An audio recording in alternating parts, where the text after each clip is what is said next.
Ma'am, are you really calling your husband the governor during your hearing? He'll fix this in 1 minute, Judge. Trust me. No one in this courtroom is above the law. You clearly don't know who I am.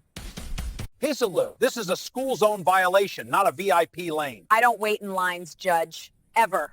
If you want the governor on the phone, put him on speaker. Fine. But you won't like what he has to say. This is the moment the courtroom stopped breathing.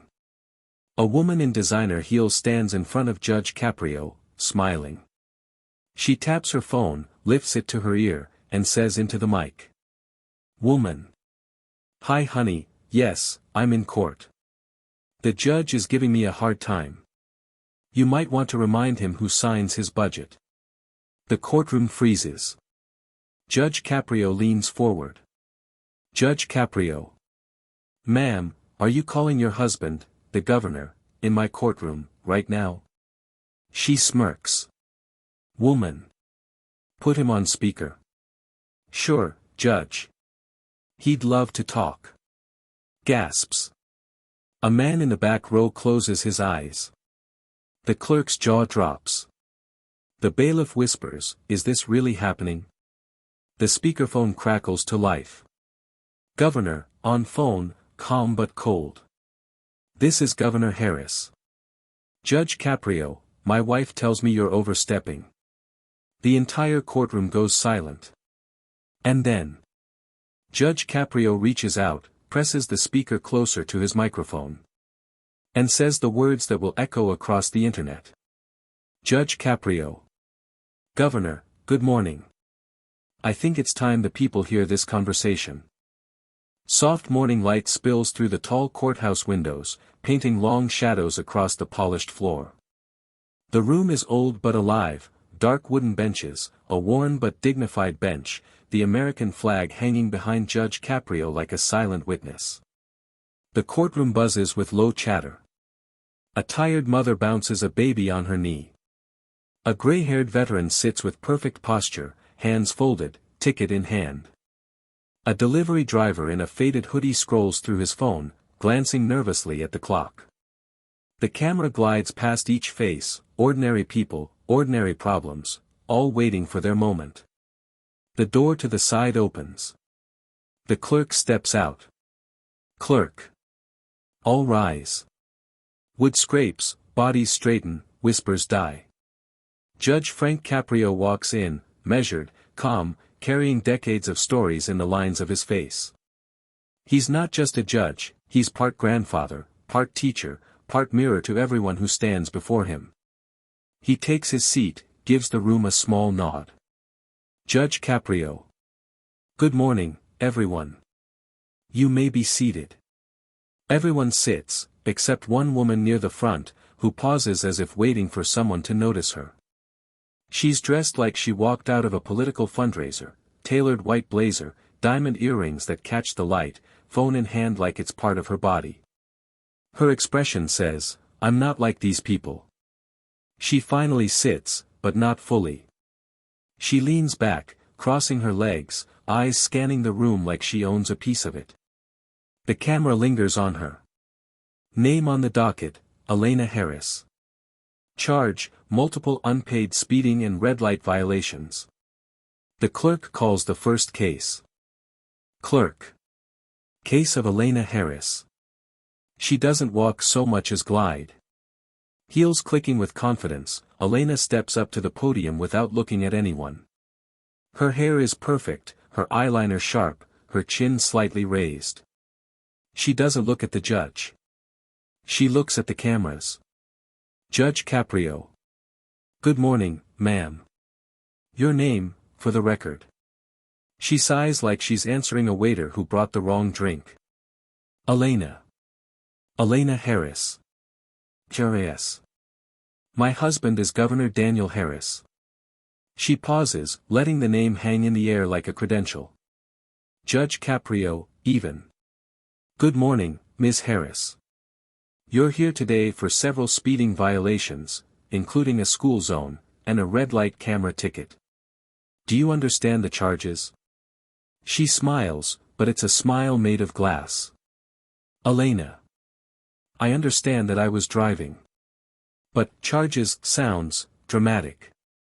Look, can we just skip to the part where you dismiss these? My husband's office can clear this up. There's a rustle from the back. The veteran in the second row shifts, frowning. Judge Caprio. Ma'am, this courtroom doesn't operate on who someone is married to. We operate on facts. Let's start with the school zone violation. He reads from the screen. Judge Caprio, reading. 20 miles per hour zone.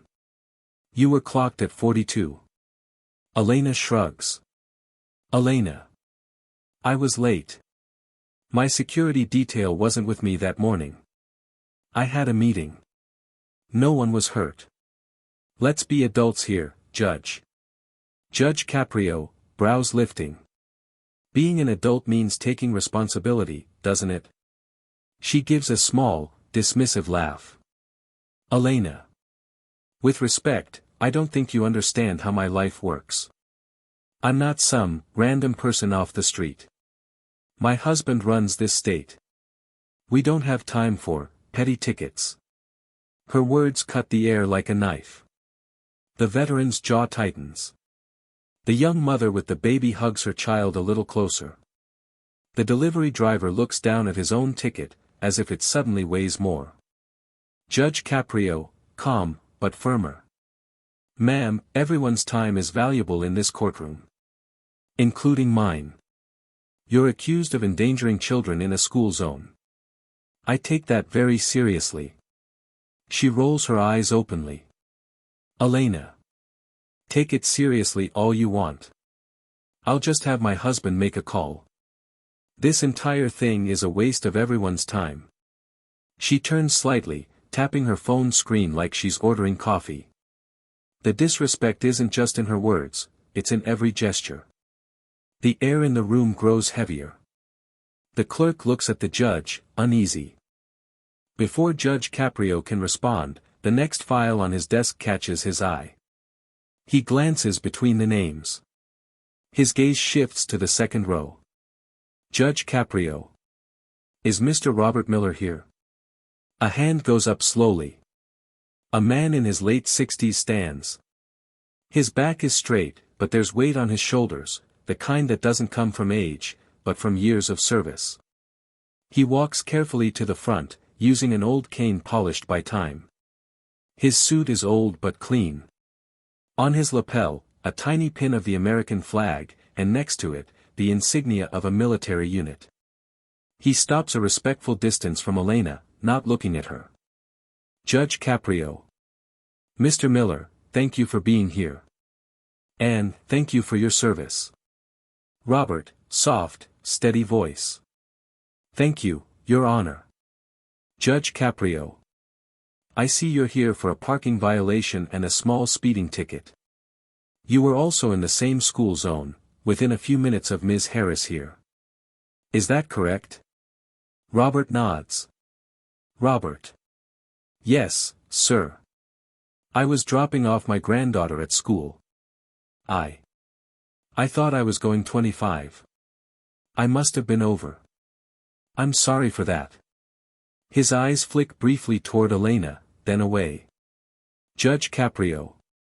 You contested the ticket, Mr. Miller.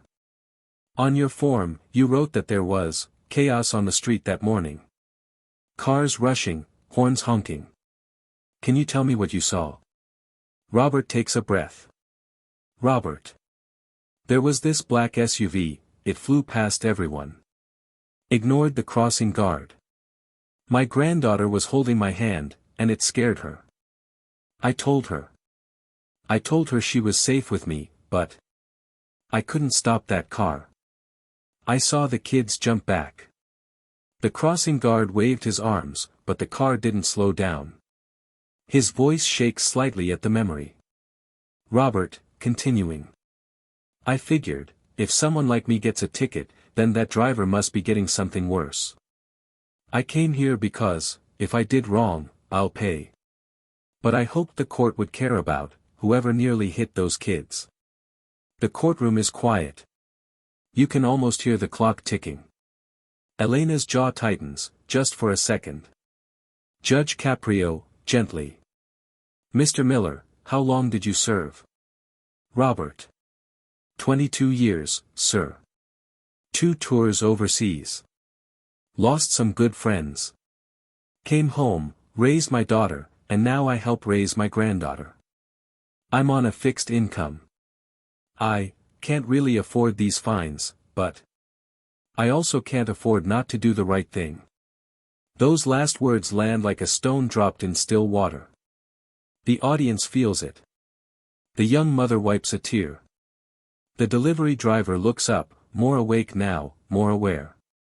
Elena whispers under her breath, barely audible. Elena. This is ridiculous. Judge Caprio leans back, looking from Robert to Elena. His expression is not angry. It's heavier than anger, disappointment. Judge Caprio, calm, measured. Ms. Harris. I want you to listen carefully to what Mr. Miller just said. She crosses her arms. Elena. With all due respect, Judge, I didn't come here for a lecture. Just tell me the fine, or dismiss it. My time is. Judge Caprio, cutting in, voice now like steel wrapped in velvet. Your time is not more valuable than the children in that crosswalk. Not more valuable than Mr. Miller's pension. Not more valuable than the peace of mind of a mother holding her child's hand. He turns slightly toward the courtroom, then back to her. Judge Caprio. I've sat in this chair for a long time. I've seen people come in here terrified over a $50 ticket. I've watched single parents choose between paying a fine and buying groceries. I've seen veterans like Mr. Miller apologize for mistakes they didn't even mean to make. He points gently toward her file. Judge Caprio. What I don't often see, is someone who believes the rules are beneath them. The room is silent. Judge Caprio, soft, but heavy. Power. Ms. Harris, is not a shield. It's a responsibility. Your husband being governor doesn't make you special in this courtroom. If anything, it should remind you that more eyes are on you, not less. Her cheeks flush slightly, but the arrogance is still there. Elena. You don't understand the pressure we live under. Everything we do is public. Everyone's watching us. If I slowed down for every sign and flashing light, I'd never get anywhere. Judge Caprio. Sometimes, not getting where you're going, is better than getting there over someone else's body. That line hits the benches. Robert lowers his head, remembering that moment in the crosswalk. Judge Caprio, firm. Now. Instead of accepting your responsibility, your first instinct was to reach for your phone. You said, and I quote, "My husband runs this state." Her mouth opened slightly. She didn't realize they had audio. His hand rests on a small remote. Judge Caprio. You see, Ms. Harris, this court doesn't just have cameras. It has microphones. He presses a button. From a speaker, her own voice plays, recorded from the hallway outside, just minutes before she walked in. Elena, recorded, laughing. I'll just get Danny to make a call. These little people love feeling important. Watch this judge beg to impress me. Gasps. A sharp inhale. Someone whispers, wow. Elena's face drains of color. Judge Caprio stops the recording. His voice is softer now, but every word carries weight. Judge Caprio. Ma'am, you don't need a lecture from me. You've just heard one, from yourself. Before Elena can respond, a quiet voice speaks from the back of the courtroom. Voice. Your Honor, permission to address the court. Heads turn. Standing near the door, half in shadow, is a man in a plain suit. No flashy tie, no entourage. He's been there the entire time, sitting at the back, unnoticed. When he steps forward, people squint in recognition. The cameras adjust. It's him. Governor Daniel Harris. Elena's head snaps around. Elena. Danny? What are you doing here? He doesn't answer her. His eyes are on the judge. Governor Harris. Your Honor. I would be grateful if you'd allow me to speak, briefly. Judge Caprio studies him. The room holds its breath. Judge Caprio. Governor Harris, this is an open courtroom. If you have something relevant to this case, you may speak. Daniel nods, then steps forward, passing the rows of people. As he walks by, the veteran, Robert, straightens even more, recognizing the leader he voted for.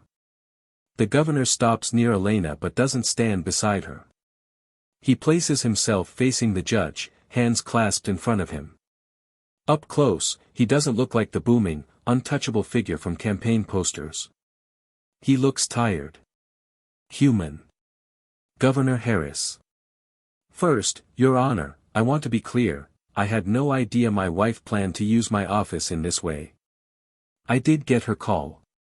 I heard what she said. He glances at Elena, and there is pain in his eyes. Governor Harris. She wasn't lying when she said our lives are under constant pressure. But that pressure is no excuse for arrogance. Or for endangering children. Or for disrespecting this court. Elena stares at him, stunned. Elena.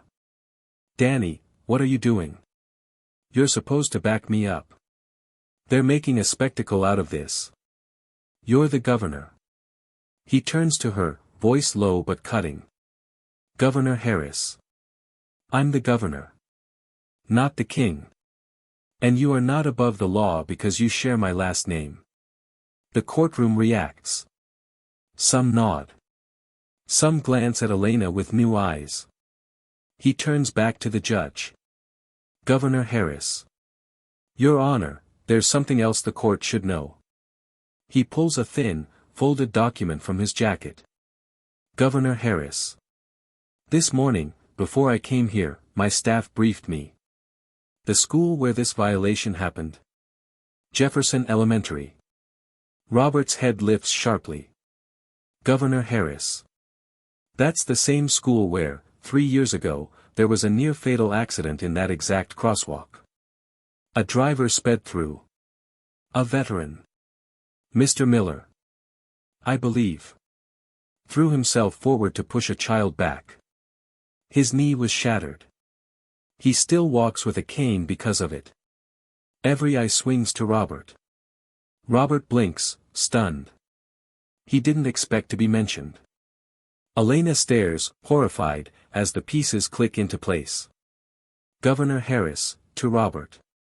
Mr. Miller, we've never met. But your file crossed my desk when we were approving funding for road safety improvements. You saved a child's life. Our state owes you. Robert swallows hard, eyes glassy. Governor Harris, voice thickening. And today, my own wife drove through that same crosswalk without caring who might be there. The twist lands like a thunderclap. The near accident Robert described wasn't just any moment. It was a repetition of the same dangerous pattern that already scarred his life. The emotional lines of the room converge, the governor, the veteran, the wife, the judge. Governor Harris. I can't undo what she did. But I can say this, in front of everyone. No one in my family, no one in my administration, is above this court. He places the document on the bench. Governor Harris. Your Honor, I'm here not to protect my wife, but to respect your authority. Whatever sentence you impose, I will not interfere. In fact, I will support it. Elena's lips tremble. Elena, whispering. Danny, how can you do this to me? The armor cracks. For the first time, Elena isn't smirking, posturing, or performing. Her fingers tremble as she clutches her phone. Her eyes dart between the judge, her husband, and Robert. Elena, voice breaking. This has gone too far. This is embarrassing. Do you have any idea what the media will do with this? What they'll say about me? About us? The fear is no longer about fines or points. It's about public shame. Judge Caprio leans forward, voice softening. Judge Caprio. What are you really afraid of, Ms. Harris? The headlines? Or the truth they might contain? Her breathing quickens. Elena. I made a mistake. I was late. I was stressed. You're turning me into some kind of monster for a traffic ticket. She turns to Robert, desperation in her eyes. Elena. You're acting like I hit someone. I didn't hit anyone. Robert looks at her with a mix of sadness and empathy. Robert. Ma'am, neither did the driver 3 years ago. But I haven't had a pain-free day since. She flinches. Her voice wobbles. Elena. I didn't know. I didn't know about that incident. Judge Caprio. That's the point, Ms. Harris. You didn't know, because you didn't care to know. You saw a flashing light as an inconvenience, not as a warning. Her shoulders slump. The cameras capture something rare, not polished political spouse Elena Harris, but a woman suddenly stripped of status, forced to face herself. Tears spill over. Elena, whispering. I'm so tired of pretending everything is perfect. Everywhere I go, I have to smile, act gracious, be composed. So when I'm behind the wheel, it's the only place I feel like I can just go fast. No one stopping me. No one asking for photos. No one judging. She wipes her face with the back of her hand, mascara smudging. Elena, choking. I didn't think about those kids. I didn't think about you. I just thought about me. And now. I'm standing here listening to my own voice calling everyone little people. I sound disgusting. Her own words have become her mirror, and she doesn't like what she sees. She looks at her husband. Elena. Danny. I'm sorry. I made you look bad. I made our family look heartless. He shakes his head gently. Governor Harris. You made yourself look that way, Elena. But this might be the best thing that ever happened, if you let it change you. Her legs weaken. She grips the podium as if it's the only thing keeping her upright. For the first time, there is no arrogance. Only raw, exposed humanity. Judge Caprio folds his hands. His voice is calm, but carries the finality of a gavel already raised. Judge Caprio. Ms. Harris, this court is not in the business of humiliating people. It is in the business of accountability, and, when possible, redemption. He looks at the file again. Judge Caprio. You are guilty of speeding in a school zone and running a red light. You disrespected this court and tried to leverage political power for personal convenience. Your words outside this courtroom reveal a mindset that is dangerous, not just to traffic laws, but to the very idea of equal justice. He takes a breath. Judge Caprio. Here is my sentence. The room hangs on every word. Judge Caprio. 1. Legal consequence. First, the legal consequence. For the school zone and red light violations, I am imposing the maximum fines allowed under the law. No reductions. No dismissals. No special treatment. You will pay every cent yourself. Not from campaign funds. Not from a political account. From your personal income. Elena nods shakily. Elena, soft. I understand. Judge Caprio. 2. Emotional/moral consequence. Second, the emotional and moral consequence. You will attend, in person, a full-day session at Jefferson Elementary School. You will sit with the parents, the teachers, and the crossing guards. You will listen to their stories, their fears, their experiences with reckless drivers. And at the end of that day, you will stand in front of those children and apologize. Not as a governor's wife, but as a driver who could have hurt them, and didn't, only by chance. Tears streamed down her face now. Elena. I'll do it. I will. Judge Caprio, 3, Social/community-based consequence. Third, the community consequence. For the next 6 months, you will volunteer every Saturday with a local road safety initiative. You will help put up signs, hand out flyers, speak at community events. You will stand beside people like Mr. Miller, who have already paid a price for someone else's recklessness. He looks at Robert. Judge Caprio. Mr. Miller, this court is waiving your fines entirely. You've already paid more than enough for one lifetime. Robert's eyes widen. Robert. Your Honor, thank you. Thank you. Judge Caprio, to Elena. In addition, I am ordering that you and Mr. Miller spend one of those Saturdays side by side, speaking together. He will share his story. You will share yours. People need to see that power and humility can stand in the same place, if we let them. The sentence is not just punishment. It's a path. The courtroom absorbs it like a deep breath after a long dive. 6 months later. We see Jefferson Elementary on a bright spring morning. Children laugh on the playground. Bright new signs flash, slow, children crossing. Fresh paint glows on the crosswalk lines. Elena stands near the curb, wearing a simple blue cardigan and jeans. No designer heels. No entourage. A plain name tag, Elena, volunteer. She holds a stack of pamphlets about road safety. Her face is different now. Softer. The smile is real, but tinged with humility. A small girl tugs at her sleeve. Girl. Are you the lady who almost drove too fast here? Elena kneels. Elena, gentle. Yes. I was careless. That's why I'm here now. To make sure people like me, learn to slow down. The girl nods, satisfied, then runs back to her friends. Cut to a community center gym. Folding chairs, fluorescent lights, a modest stage. On one side stands a banner, Road Safety Awareness Week. At the front, a small crowd listens as Robert speaks into a microphone. Robert. I spent my life believing that duty meant protecting others, even if it cost me. One bad driver, changed my body forever. But I'm still here.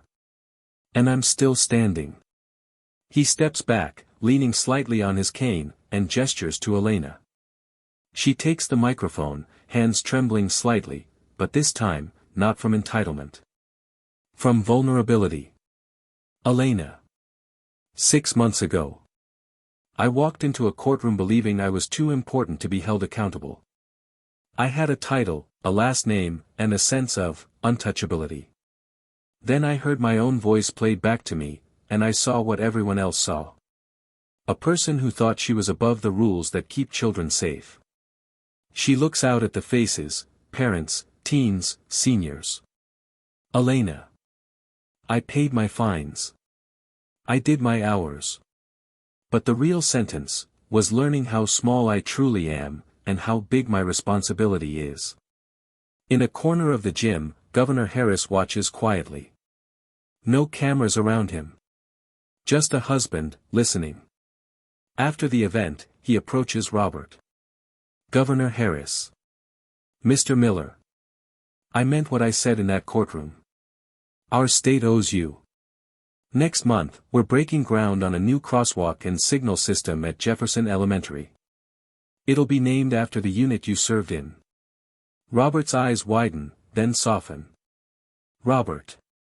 Sir, that's an honor. But you know what matters to me most?